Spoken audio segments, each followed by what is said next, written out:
అందాల పోటీల నిర్వహణకు డబ్బులున్నాయి కానీ ముదిరాజులకు ఉచితంగా చేపలు ఇవ్వడానికి లేవా అని తెలంగాణ ప్రభుత్వాన్ని ప్రశ్నించారు మాజీ మంత్రి హరీష్ రావు.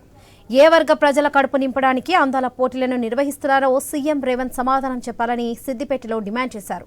ప్రాజెక్టులను గాలి కొదిలేశారని, మన నీళ్లను మనకు దక్కనియట్లేదని మండిపడ్డారు హరీష్ రావు. సీఎం రేవంత్ ఫ్యూచర్ సిటీలో భూములు కొనుక్కున్నారని, 6 లైన్ల రోడ్డు వేసుకోవడానికి 4,000 కోట్లు ఖర్చు చేస్తున్నారని హరీష్ రావు ఆరోపించారు. వీటన్నిటికీ డబ్బులు ఎక్కడి నుండి వస్తున్నాయో సీఎం రేవంత్ జవాబు చెప్పాలని కోరారు. కమిషన్లు, జేబులు నింపుకోవడం, ఢిల్లీకి కప్పం కట్టడానికే 1,00,000 కోట్ల టెండర్లను పిలుస్తున్నారు తప్ప మరొకటి కాదని హరీష్ రావు ఆగ్రహం వ్యక్తం చేశారు.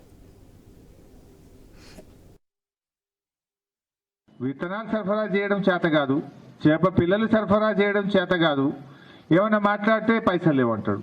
అందాల పోటీలకు మాత్రం 200 కోట్లు పెట్టిండు. అది ఎవరు కడుపు నింపుతుంది? 200 కోట్ల రూపాయలు ఖర్చు పెట్టి అందాల పోటీలు పెట్టడానికి పైసలు ఉన్నాయట. రైతులకు జనుము జీలుగు విత్తనాలు ఇవ్వమంటే పైసలు లేవంటాడు. ఇది ఎక్కడి గవర్నమెంట్? మా ముదిరాజులకు చేప పిల్లలు ఇవ్వమంటే పైసలు లేవంటాడు. చేప పిల్లలకు ఎంత అవుతాయి? తిప్పి కొట్టే 100 కోట్లు అవుతాయి. నువ్వు 200 కోట్లు పెట్టి అందాల పోటీలు పెట్టబడుతుంది. అది ఏ వర్గానికి, ఏ గ్రామానికి, ఏ ప్రజల కడుపు నింపుతుందని నేను అడుగుతా ఉన్నా. ఎవరి కోసం అందాల పోటీలు నిర్వహిస్తున్నావు? దాని ద్వారా ఈ రాష్ట్ర ప్రజలకు వచ్చేది ఏందో ఇవాళ ముఖ్యమంత్రి గారు సమాధానం చెప్పాలి.